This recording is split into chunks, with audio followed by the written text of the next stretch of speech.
Hello बच्चों, welcome to class 12।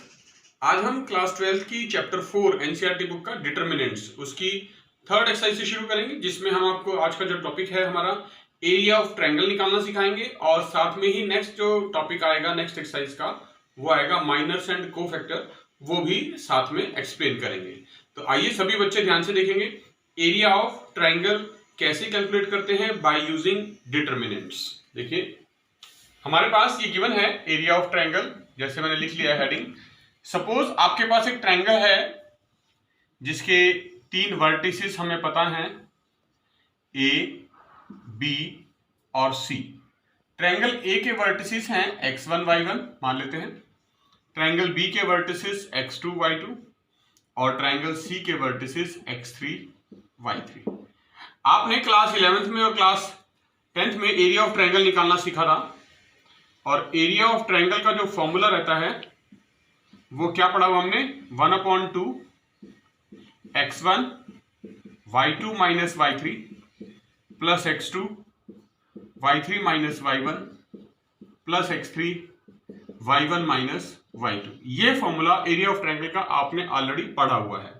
अब इसी फॉर्मूले को हम with the help of determinants कैसे एक्सप्रेस कर सकते हैं और कैसे इसका यूज करेंगे एरिया ऑफ ट्रायंगल कैलकुलेट करने के लिए हम डिटरमिनेंट्स का। तो देखिए डिटरमिनेंट की फॉर्म में लिख रहे हैं delta is equals to determinant x1 y1 ये फर्स्ट वर्टिसेस है, x2 y2 ये सेकंड वर्टिसेस है और ये x3 y3 ये थर्ड वर्टिसेस है।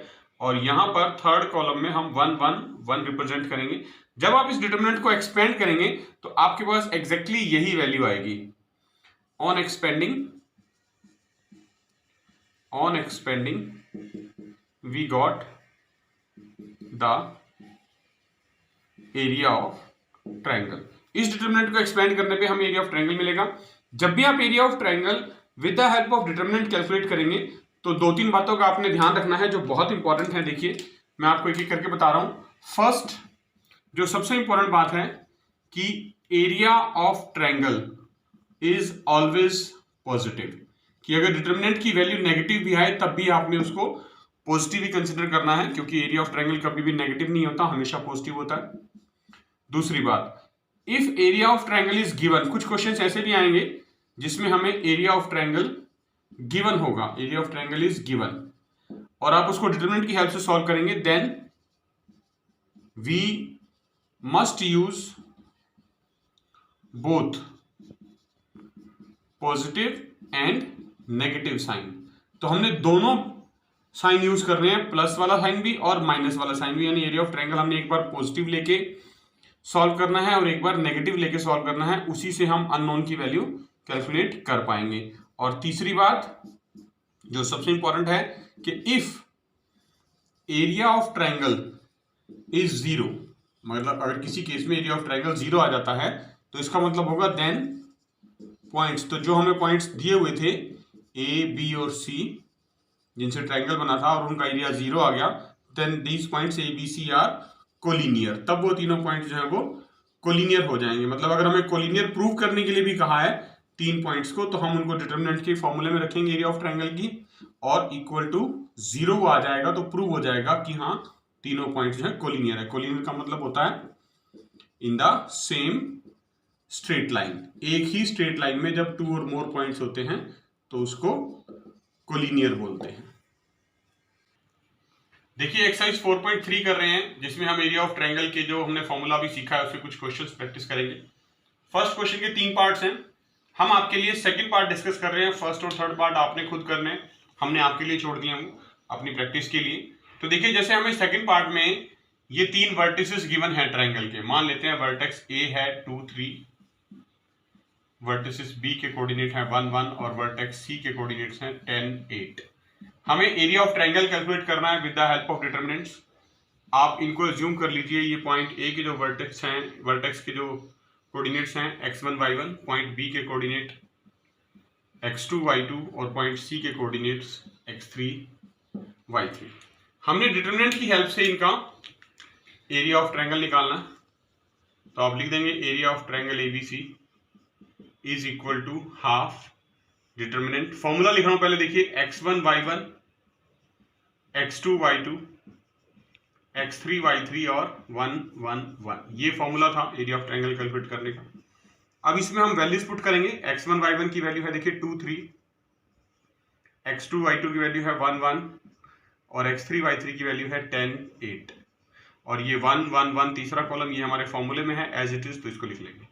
अब इस डिटरमिनेंट को एक्सपेंड करेंगे तो हमारे पास एरिया ऑफ ट्रायंगल की वैल्यू आ जाएगी। देखिए तो फर्स्ट रो से एक्सपेंड कर रहे हैं, आप लिख भी सकते हैं यहाँ एक्सपेंडिंग बाय R1, यानी फर्स्ट रो से एक्सपेंड कर रहे हैं। तो देखिए ये फर्स्ट रो और ये फर्स्ट कॉलम, पहले 2 जो है वो कोफिशिएंट बनेगा हमारा इनटू में, तो इसके सामने वाली रो और इसके सामने वाला कॉलम छोड़ देंगे, इन दोनों को मल्टीप्लाई करना है। 1 मल्टीप्लाई 1 1 माइनस अपनी तरफ से 8 मल्टीप्लाई 1 8, फिर इसका साइन क्योंकि नेगेटिव होता है तो अब 3 लेंगे -3 और इसके सामने वाली रो अब और इसी के सामने वाला कॉलम ये छोड़ देंगे आप। तो 1 को 1 से मल्टीप्लाई करेंगे 1 माइनस अपनी तरफ से 10 को 1 से मल्टीप्लाई करेंगे 10, फिर इसका साइन फिर पॉजिटिव होता है +1, ये कोफिशिएंट बनेगा। अब इसके सामने वाली रो और इसी के सामने वाला ये कॉलम छोड़ देंगे आप, तो क्या बनेगा 1 मल्टीप्लाई 8 8 माइनस 10 मल्टीप्लाई 1 10। सॉल्व करेंगे इसको, देखिए क्या आएगा 1/2 इंटू, बहुत आसान है, 2 into 1 minus 8 minus 7 minus 3 1 minus 10 minus 9 +1 into 8 minus 10 -2। Solve कर दीजिए, 1/2 बाहर एज इट इज रहेगा, -14 माइनस माइनस प्लस होता है, 9 3 27 और माइनस का 2, तो ये आ जाएगा हमारे पास। सिंप्लीफाई करके देखिए 27 प्लस का है -14 -2 -16 यानी 27 -16 यानी 1/2 इंटू 11, तो 11/2 स्क्वायर यूनिट्स लिख देंगे क्योंकि एरिया है, area of triangle is square units, 11/2 square units. ये फर्स्ट क्वेश्चन का सेकंड पार्ट था। फर्स्ट और थर्ड पार्ट एग्जैक्टली सेम इसी तरह से आपने अपने आप खुद करने हैं। देखिए सेकंड क्वेश्चन कर रहे हैं एक्सरसाइज 4.3 का। जो सेकंड क्वेश्चन है वो कोलिनियर के कॉन्सेप्ट पे बेस है। हमें ये 3 पॉइंट्स दिए हुए हैं A, B और C, और शो करना है कि ये तीनों पॉइंट्स जो हैं कोलिनियर हैं। कोलिनियर मतलब इन the same straight line, straight line में है। तो इसके लिए क्या होगा, हमने बताया था आपको कि एरिया ऑफ ट्रायंगल हमें इक्वल टू 0 करना है। तो एरिया ऑफ ट्रायंगल अगर इक्वल टू 0 आ जाए तो पॉइंट्स कोलिनियर होते हैं। ये कंडीशन है सॉल्व करने की क्वेश्चन को। तो देखिए हम क्या करेंगे, सबसे पहले एरिया ऑफ ट्रायंगल का फॉर्मूला लिख लेते हैं। Area of triangle ABC is equals to 1/2 x1 y1 x2 y2 x3 y3 और थर्ड कॉलम 1 1 1 होता है। और ये हमारे जो वर्टिसेस हैं इसमें हम एज्यूम कर लेते हैं, ये x1 y1 है, ये x2 y2 और ये x3 y3, ठीक है। अब आपने ये वैल्यूज इस फॉर्मूले में पुट करनी है। अब क्योंकि हमें शो करना है पॉइंट्स जो हैं वो कोलिनियर हैं, तो मतलब एरिया ऑफ ट्रायंगल सॉल्व करने के बाद जो है 0 आना चाहिए। तो इज इक्वल्स टू 1/2, देखिए x1 y1 की वैल्यू लिख रहे हैं a b plus c, x2 y2 की b c प्लस a और x3 y3 की c a प्लस b, और तीसरा कॉलम 1 1 1। हमें शो करना है कि इस डिटरमिनेंट की जो एक्सपेंशन है वो 1 आनी चाहिए। आप डायरेक्ट एक्सपेंड करके भी शो कर सकते हैं, या हमने 4.2 एक्सरसाइज सीखी है पीछे, प्रॉपर्टीज ऑफ डिटरमिनेंट, तो मैं प्रॉपर्टीज का यूज कर रहा हूं। देखिए सबसे पहले ये जो फर्स्ट और सेकंड कॉलम है, तो फर्स्ट कॉलम में ऑपरेशन लगा लेते हैं C1 में, C1 प्लस C2, मैं इन दोनों को ऐड करके लिख देता हूं 1/2। तो A में B प्लस C ऐड हो जाएगा, ये बन जाएगा A plus B plus C। B में C प्लस A जब ऐड होगा तो ये भी वही बनेगा A plus B plus C, और C और A प्लस B जब ऐड होंगे तो ये भी A plus B plus C बन जाएगा। सेकेंड कॉलम सेम रहेगा बिल्कुल, B plus C plus A और A plus B। Third column भी सेम रहेगा 1 1 1, राइट। अब देखिए जो फर्स्ट कॉलम है ये A plus B plus C तीनों एलिमेंट्स में है फर्स्ट कॉलम के, तो A plus B plus C हम बाहर कॉमन ले सकते हैं। तो 1/2 आप बाहर कॉमन ले लीजिए, A plus B plus C, अंदर क्या बचेगा 1 1 1, B plus C plus A plus B और 1 1 1। तो अब देखिए यहाँ पर C1 और C3 सेम हो गए, फर्स्ट और थर्ड कॉलम, और हमने बताया था डिटरमिनेंट की प्रॉपर्टी है जब भी कोई भी दो कॉलम या कोई भी दो रो सेम हो जाएं तो डिटरमिनेंट की वैल्यू 0 हो जाती है। यानी ये बाहर 1/2 a plus b plus c same रहेगा और इस डिटर्मिनेंट की वैल्यू इनटू में 0 आ जाएगी और 0 से मल्टीप्लाई होकर सारा 0 आ गया। तो एरिया ऑफ ट्रायंगल 0 आ गया, इसका मतलब क्या हुआ, therefore points a b and c are collinear, मतलब they lie in the same straight line. देखिए थर्ड क्वेश्चन कर रहे हैं एक्सरसाइज 4.3 का, find the value of k if area of triangle is 4 square units. इस बार हमें एरिया ऑफ ट्रायंगल गिवन है, देखिए 4 square units, value of area of triangle given है। तो इसका हम फर्स्ट पार्ट डिस्कस कर रहे हैं, इस क्वेश्चन के भी 2 पार्ट हैं। फर्स्ट हम कर रहे हैं आपके लिए, सेकंड आपने खुद करना है, बिल्कुल एग्जैक्टली सेम इसी तरह से जैसे हम फर्स्ट सॉल्व करके दिखाएंगे। हमें ट्रायंगल के वर्टिसेस दे रखे हैं 3, एक वर्टिसेस में जो अननोन कांस्टेंट है कि इसकी वैल्यू फाइंड करने के लिए कहा है, एरिया ऑफ ट्रायंगल दे रखा है। तो हमने आपको बताया था कि जब भी एरिया ऑफ ट्रायंगल गिवन हो तो पॉजिटिव और नेगेटिव दोनों साइन लेते हैं। तो एरिया ऑफ ट्रायंगल देखिए मैं पहले लिख लेता हूं, फॉर्मूला क्या है, 1/2 x1 y1 x2 y2 x3 y3 और 1 1 1। और ये हमारे वर्टिसेस हैं, इनको मान लेते हैं x1 y1, इनको x2 y2 और इनको x3 y3। तो एरिया ऑफ ट्रायंगल का फॉर्मूला जो है हमारे पास गिवन है, एरिया ऑफ ट्रायंगल वो है 4 square units is equals to 1/2।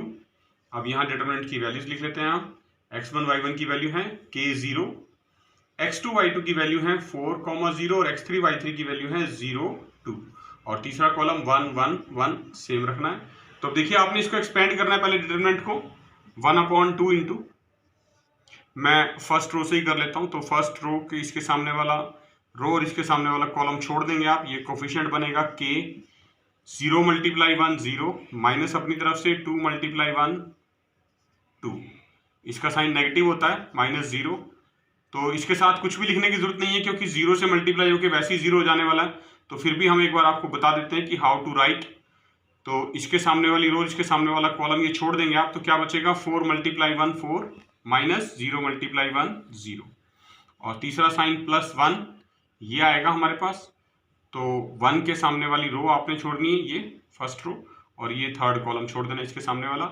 तो इन दोनों को मल्टीप्लाई करेंगे, 4 × 2 8 माइनस 0 × 0 0। और डिटरमिनेंट की वैल्यू हमें जो 4 गिवन थी, तो हमने उसको सिंप्लीफाई करना है। तो हमने आपको बताया था कि दोनों साइन कंसिडर करने हैं, +4b और -4b। तो मैं +-4 लिख रहा हूं यहाँ पर, दोनों वैल्यूज के साथ k की अलग अलग वैल्यू कैलकुलेट करके दिखाएंगे। तो देखिए सॉल्व कर रहे हैं, इसको क्या आएगा 1/2 इंटू k इंटू 0 -2, यानी -2 से k मल्टीप्लाई हो जाएगा तो -2k आ जाएगा, 0 से मल्टीप्लाई होकर ये सारा 0 हो जाने वाला है, और +1 × 8 इज इक्वल टू +-4। ये 2 भी आप चाहें उधर भेज सकते हैं राइट साइड पे, तो यहां सिर्फ बचेगा लेफ्ट साइड में मेरे पास -2k + 8 इज इक्वल टू, और ये 2 इधर जाके मल्टीप्लाई हो जाएगा +-8। यहां से आपने स्प्लिट कर लेना दो वैल्यूज के फॉर्म में इसको, -2k + 8 इज इक्वल टू एक बार +8 लिखना है और -2k + 8 को एक बार आपने -8 के इक्वल लिखना है। तो देखिए ये वाला 8 उधर जाके माइनस हो जाएगा, तो -2k इज इक्वल टू 8 - 8 यानी 0, -2k इज इक्वल टू 0, मतलब k की वैल्यू एक तो 0 आ गई हमारे पास, और जो दूसरी वैल्यू आएगी वो यहाँ से आएगी, -2k इज इक्वल टू ये +8 इधर आके -8 हो जाएगा, -8 -8, तो -2k इज इक्वल टू -16, और माइनस से माइनस साइन कैंसिल हो गया, तो k की वैल्यू क्या आ गई 16/2। आप इसको कैंसिल कर दीजिए, 2 8 16, तो k इज इक्वल टू 8, यानी जो कांस्टेंट था k उसकी दो वैल्यूज आ गई हमारे पास 0 और 8। तो यही दो वैल्यूज इसी तरह से आपने कैलकुलेट करनी है, एक पॉजिटिव साइन के साथ और एक नेगेटिव साइन के साथ, सेकंड पार्ट के लिए भी, और सेकंड पार्ट में भी आपने एरिया ऑफ ट्रायंगल सेम लेना है जो हमारे स्टेटमेंट में गिवन है, दैट इज 4 स्क्वायर यूनिट्स। देखिए 4.3 में फोर्थ क्वेश्चन का फर्स्ट पार्ट कर रहे हैं हम। अब ये बेस्ड है find the equation of line. हम आपको इक्वेशन ऑफ लाइन निकालना सिखाएंगे बाय यूजिंग डिटरमिनेंट्स। कैसे, देखिए लिखा है find the equation of line joining the points. दो पॉइंट गिवन है हमें a और b, इनसे मिलके एक लाइन बनती है। तो देखिए मान लीजिए मैं ये मान लेता हूँ पॉइंट a है और ये कोई पॉइंट b है, इसके वर्टिसेस हैं 1 2 और इसके वर्टिसेस हैं 3 6। तो हम अज्यूम कर लेंगे कि दो पॉइंट्स तो यही है स्ट्रेट लाइन पे, एक तीसरा पॉइंट C भी कोई लाई करता है स्ट्रेट लाइन पे जिसके कोऑर्डिनेट्स हैं x y।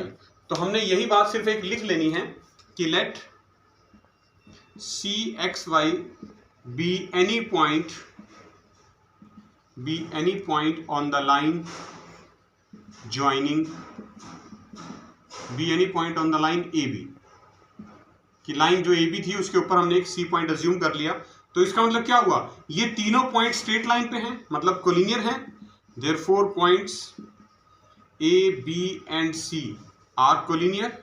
अगर ये कोलिनियर हैं तो इसका मतलब क्या हुआ, area of triangle is 0, therefore area of triangle ABC is equal to 0। तो यही प्रॉपर्टी हम यूज करेंगे, एरिया ऑफ ट्रायंगल 0 प्रूव करेंगे।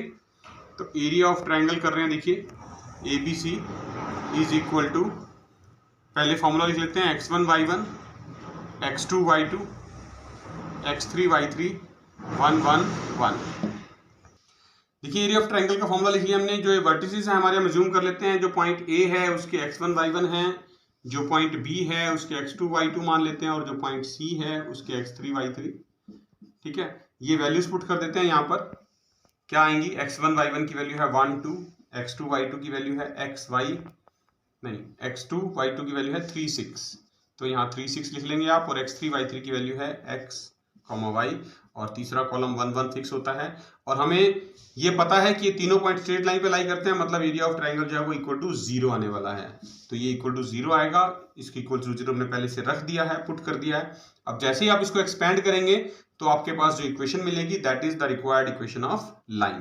तो देखिए फर्स्ट रो से एक्सपेंड कर रहे हैं, फर्स्ट रो फर्स्ट कॉलम, ये पहला एलिमेंट कोफिशिएंट बनेगा, यहाँ 1/2 भी लिखना है, दैट इज वेरी इंपॉर्टेंट। ये 2 राइट साइड में 0 से मल्टीप्लाई होकर 0 बन जाएगा, तो वो लिखेंगे नहीं अब हम अगले स्टेप में। तो 1 इंटू, देखिए मैं ये इसके सामने वाली रो और इसके सामने वाला कॉलम छोड़ रहा हूँ, 6 × 1 6 माइनस y × 1 y, इसका साइन नेगेटिव होता है तो -2 आएगा।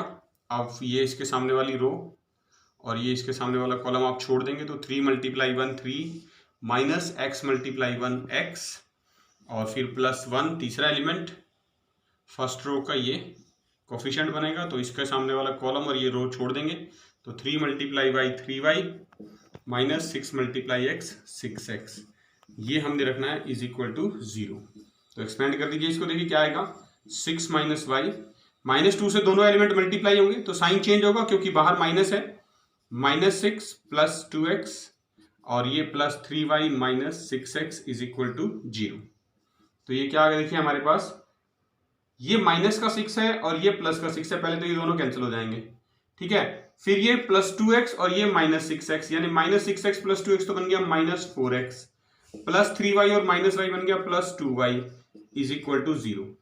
आप चाहें तो -2 से डिवाइड कर सकते हैं, कॉमन ले सकते हैं, तो वो बन जाएगा -2, आप चाहें तो कॉमन ले सकते हैं, 2x - y is equal to 0, ये -2 उधर जाके 0 बन जाएगा। तो 2x - y is equal to 0 is the required equation of straight line, जो हमें कैलकुलेट करने के लिए कहा गया था। तो देखा बच्चों आपने, ये थे एक्सरसाइज 4.3 चैप्टर 4 डिटरमिनेंट्स की, जिसमें हमने आज सीखा एरिया ऑफ ट्रायंगल। अगली एक्सरसाइज 4.4 स्टार्ट करने जा रहे हैं, जिसमें हम सीखेंगे माइनर और कोफैक्टर की डेफिनेशंस, कि माइनर क्या होता है और कोफैक्टर क्या होता है किसी भी डिटरमिनेंट के लिए, और आप उसको कैसे कैलकुलेट कर सकते हैं। तो आइए शुरू करते हैं, minors and cofactors in the exercise 4.4। देखिए एक्सरसाइज 4.4 में माइनर्स और कोफैक्टर्स डिस्कस कर रहे हैं। हमने आपको बताया था फर्स्ट क्वेश्चन का फर्स्ट पार्ट की हेल्प से मैं लेके चल रहा हूं आपको। ये डिटरमिनेंट दिया हुआ है हमें, एक डिटरमिनेंट कैपिटल ए लिख लेते हैं, 2/2 डिटरमिनेंट है, 2 - 4 0 3। इसके अंदर 4 एलिमेंट्स हैं, ऑर्डर इसका 2 है, 2 रोज हैं, 2 कॉलम्स हैं। हमें माइनर और कोफैक्टर लिखना है। तो सबसे पहले जो सबसे इंपॉर्टेंट बात है वो है माइनर। माइनर जितने एलिमेंट्स होते हैं, जितने नंबर ऑफ एलिमेंट्स होते हैं, उतने ही नंबर ऑफ माइनर एक डिटरमिनेंट के एग्जिस्ट करते हैं। So first I am writing a point for you that is very important, number of elements in the determinant, जितने एलिमेंट्स होंगे डिटरमिनेंट के अंदर उतने ही number of minors, number of is equal to number of minors and cofactors. हर एक element के लिए, हर एक पर्टिकुलर एलिमेंट के कॉरेस्पॉन्डिंग एक माइनर एग्जिस्ट करता है और हर माइनर के कॉरेस्पॉन्डिंग एक कोफैक्टर एग्जिस्ट करता है। तो यहां पर 4 एलिमेंट्स है तो 4 माइनर आएंगे। माइनर की जो नोटेशन है, तो देखिए माइनर ऑफ A11 A11 मतलब फर्स्ट रो फर्स्ट कॉलम इस A11 पोजीशन पे जो एलिमेंट है इज इक्वल टू, M से डिनोट करते हैं कैपिटल M11, माइनर है, माइनर वर्ड था तो मैंने M से डिनोट कर लिया M11, फर्स्ट एलिमेंट का था। तो ये देखिए ये फर्स्ट रो, ये फर्स्ट कॉलम, ये एलिमेंट है, इसकी पोजीशन है A11। तो ये पोजीशन आप ये फर्स्ट रो ये फर्स्ट कॉलम छोड़ देंगे, जो बचेगा दिस इज रिमेनिंग 3। तो माइनर ऑफ A11 यानी M11 इज इक्वल्स टू 3 आ गया है। फिर आप लिखेंगे माइनर ऑफ A12 यानी फर्स्ट रो सेकंड कॉलम, ये फर्स्ट रो ये सेकंड कॉलम यानी A12, इस बार ये छोड़ना है आपने। तो ये A12 first row second column छोड़ दिया, इस एलिमेंट के कॉरेस्पॉन्डिंग माइनर लिख रहे हैं, वो बनेगा ये पोजीशन 0, यानी इसको कैपिटल M12 से डिनोट करेंगे आप 0।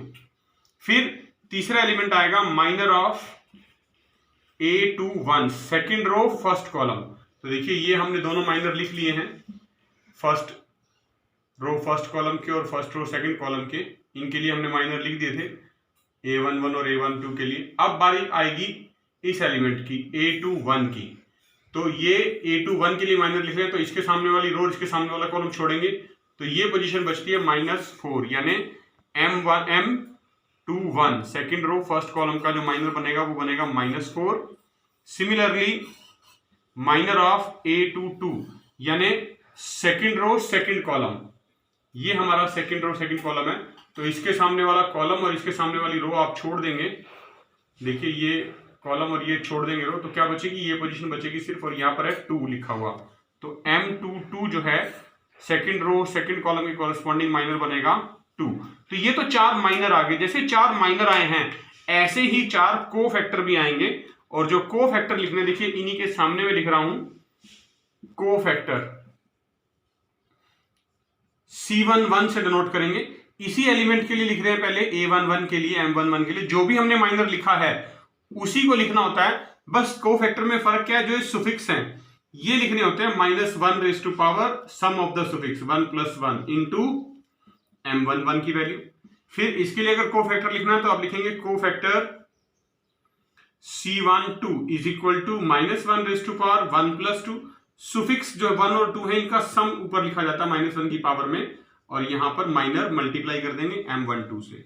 सिमिलरली यहां पर cofactor C21 second row first column का -1 raise to power 2 + 1 into minor M21, और को फैक्टर अब हम लिखेंगे C22 का -1 रेज टू पावर सुफिक्स का सम लिखना होता है 2 + 2, और को फैक्टर M22 जो हमारा माइनर की वैल्यू आई थी उससे मल्टीप्लाई भी करना है। तो क्या वैल्यू बनेगी, देखिए M11 की वैल्यू 3 है, M12 की वैल्यू 0, M21 की वैल्यू -4 और M22 की वैल्यू 2। ये वैल्यूज हमने यहाँ को फैक्टर में पुट करनी है। आप देखिए तो क्या आएगा, -1 रेज टू पावर 1 + 1 यानी पॉजिटिव साइन आएगा, और M11 की वैल्यू 3 यानी 3, ये को फैक्टर आ गया। -1 raise to power 1 + 2 negative sign आएगा, M12 की वैल्यू 0, तो -0 यानी 0 ही आ गया। -1 रेज टू पावर 2 + 1 -1 की पावर 3 हो गया ना, नेगेटिव साइन आएगा। M21 की वैल्यू -4, तो माइनस माइनस प्लस हो जाएगा, और -1 raise to power 2 + 2 even number है, 2 + 2 4, तो पॉजिटिव साइन आएगा, और M22 की वैल्यू थी इनटू में 2 यानी प्लस का 2। तो ये को फैक्टर जो है, देखिए आगे हमारे पास corresponding to each minor there exist a cofactor, and corresponding to each element there exist a minor. तो 2/2 डिटरमिनेंट में 4 एलिमेंट थे तो 4 माइनर निकले, और 4 माइनर थे तो 4 को फैक्टर निकाल लिए हैं। इसी तरह से अगर 3/3 डिटरमिनेंट होगा तो वहां पर 3/3 डिटरमिनेंट में नंबर ऑफ एलिमेंट्स 9 होते हैं, तो 9 माइनर्स निकलेंगे और उनके कॉरेस्पॉन्डिंग 9 को फैक्टर्स निकलेंगे। देखिए थर्ड क्वेश्चन कर रहे हैं एक्सरसाइज 4.4 का, माइनर और को फैक्टर हमने आपको बताया था इसका कैसे करते हैं। अब लिखा है using cofactors of elements of second row. Second row के को फैक्टर का मतलब है कि आपने इसको एक्सपेंड करना है by using second row. Second row से हम इसको एक्सपेंड करेंगे डिटरमिनेंट को और वैल्यू कैलकुलेट करेंगे। तो देखिए सेकंड रो के हमने आपको साइन बताने पहले हमने आपको बताया था, जो ये हमारे पास एलिमेंट है 2 0 1, ये है सेकंड रो और फर्स्ट कॉलम का एलिमेंट है। तो second row first column 2 into, और आपने सबसे पहले कोफैक्टर कैलकुलेट कर लेते हैं सॉल्व करने से पहले, इसके हम हमारे लिए काफी आसान हो जाएगा। कोफैक्टर देखिए, कोफैक्टर ऑफ ये पहला एलिमेंट है, second row first column A2 1 का निकालेंगे, फिर हम निकालेंगे cofactor of second row second column यानी A2 2 के लिए, और फिर निकालेंगे कोफैक्टर ऑफ A2 3 यानी सेकंड रो थर्ड कॉलम के लिए। ठीक है, कोफैक्टर निकालने का फार्मूला हमने आपको बताया था कि -1 जो भी सुफिक्स है उनका सम आता है, और इनटू में उसी कोफैक्टर का, उसी पर्टिकुलर एलिमेंट का माइनर यानी M21 लिखा जाएगा। A2 2 का कोफैक्टर कैसे लिखेंगे? -1 की पावर आपने 2 + 2 लिखनी है, सुफिक्स का सम, और साथ में उसी माइनर से multiply. Similarly cofactor of A2 3 लिखना आपने -1 2 + 3 सुफिक्स का सम और साथ में उसी एलिमेंट का माइनर। ठीक है, ये कोफैक्टर हो गए। अब कोफैक्टर हमने निकाल लेने हैं, देखिए कैसे निकलते हैं। -1 2 + 3 नेगेटिव आएगा, मतलब -1, और M21 यानी सेकंड रो फर्स्ट कॉलम छोड़ देंगे तो क्या बचेगा? 3 × 3 9 -2 × 8 16। तो ये -1 है और यहां -7 आएगा तो +7 वैल्यू आ गई। सिमिलरली A2 2 के लिए सेकंड रो सेकंड कॉलम -1 2 + 2 +1 हो जाएगा, क्योंकि -1 की पावर 4 है। सेकंड रो सेकंड कॉलम छोड़ेंगे तो बचेगा 5 और 3, 5 × 3 15 -1 × 8 8, तो 15 - 8, ये भी 7 आ गई वैल्यू।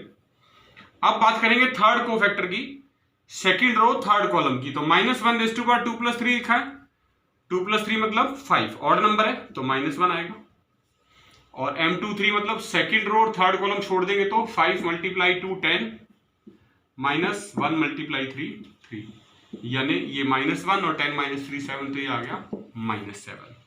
अब हमने इसको एक्सपेंड जब हम करते हैं तो कोफिशिएंट्स के साथ मल्टीप्लाई करना होता है। तो देखिए मल्टीप्लिकेशन जो एक्सप्रेशन आएगा डेल्टा की वैल्यू वो क्या आएगी? A11 एलिमेंट और साथ में उसका कोफैक्टर, कोफैक्टर को हमने C से रिप्रेजेंट किया था C21, फिर प्लस A21 था यहां पर फर्स्ट एलिमेंट A21, ये दूसरा एलिमेंट A22 और कोफैक्टर C22, प्लस तीसरा एलिमेंट A23 और कोफैक्टर C23।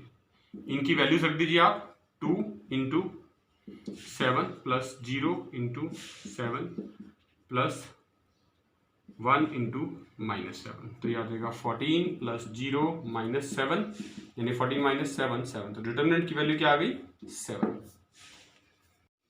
देखिए माइनर और कोफैक्टर की एक बहुत इंपॉर्टेंट प्रॉपर्टी है, वो हम आपको बता रहे हैं कि इफ एलिमेंट्स ऑफ ए रो और कॉलम, किसी भी एक पर्टिकुलर रो या पर्टिकुलर कॉलम के सभी एलिमेंट्स को आर मल्टीप्लाइड विद, अगर हम मल्टीप्लाई करें कोफैक्टर्स के साथ किसी दूसरी रो और कॉलम के, यानी किसी एक पर्टिकुलर रो और कॉलम के एलिमेंट्स को किसी दूसरी रो के कोफैक्टर के साथ मल्टीप्लाई करें और फिर उनको ऐड करें तो उनका सम हमेशा 0 आता है। जैसे मान लीजिए ये डिटरमिनेंट है, हम इसकी वेरिफिकेशन देखते हैं प्रॉपर्टी की कि इसमें डिटरमिनेंट हमें दिया हुआ है, इसमें हमारे पास ये A11 A12 A13 ये फर्स्ट रो के एलिमेंट है, और A31 A32 A33 ये कोफैक्टर के लिए लिखा हुआ है, कोफैक्टर्स, ये थर्ड रो के कोफैक्टर है, यानी फर्स्ट रो के एलिमेंट्स को थर्ड रो के कोफैक्टर के साथ मल्टीप्लाई करके ऐड किया गया तो सम 0 आना चाहिए। ये हम वेरीफाई करके देखेंगे तो उससे प्रॉपर्टी हमारी वेरीफाई हो जाती है। तो सबसे पहले हम फर्स्ट रो के एलिमेंट्स की वैल्यू लिख लेते हैं। देखिए A11 क्या है element? 2, A12 first row second column element क्या है? -3, और A13 यानी first row third column element क्या है? 5। अब बात आती है कोफैक्टर की, कोफैक्टर्स ऑफ A31 यानी कैपिटल A31 की वैल्यू लिखनी है third row first column. Third row first column कौन सा है? देखिए ये थर्ड रो, ये फर्स्ट कॉलम। कैसे लिखा जाता है? -1 सुफिक्स का सम, और ये छोड़ देंगे रो, इसके सामने वाली कॉलम छोड़ देंगे, इन दोनों को मल्टीप्लाई करना है।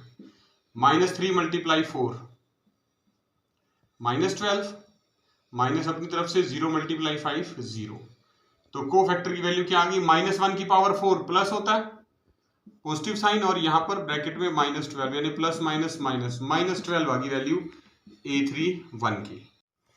देखिए अब लिख रहे हैं cofactor of A32 third row second column, capital A32 लिखेंगे, -1 सुफिक्स का सम 3 + 2। थर्ड रो छोड़नी है और सेकंड कॉलम आपने छोड़ देना है। ये क्या बचेगा, 2 को 4 से मल्टीप्लाई करेंगे 2 4 = 8, -6 को 5 से मल्टीप्लाई करेंगे 6 5 = 30। तो -1 की पावर 3 + 2 5 है तो नेगेटिव साइन आएगा, और 8 - 30 यानी -22 यानी माइनस माइनस प्लस 22 आ गया। अब बात करेंगे cofactor of A33 third row third column की। A33 = -1 सुफिक्स का सम लिखना है हमने 3 + 3। तो देखिए थर्ड रो छोड़नी है इस बार और थर्ड कॉलम छोड़ना है, यानी ये थर्ड रो और ये थर्ड कॉलम छोड़ देना है। तो क्या बच रहा है, 2 × 0 0 माइनस अपनी तरफ से 6 × -3 -18। तो क्या आएगा, -1 की पावर 6 है, 3 + 3 6 होता है तो पॉजिटिव वैल्यू आएगी, और माइनस माइनस प्लस 18 यानी कि 18। ठीक है, तो हमने वैल्यूज जो पुट करनी है प्रॉपर्टी के अंदर वो क्या है, A11 × A31 plus A12 × A32 plus A13 × A33, और चेक करना है कि ये 0 के इक्वल आना चाहिए।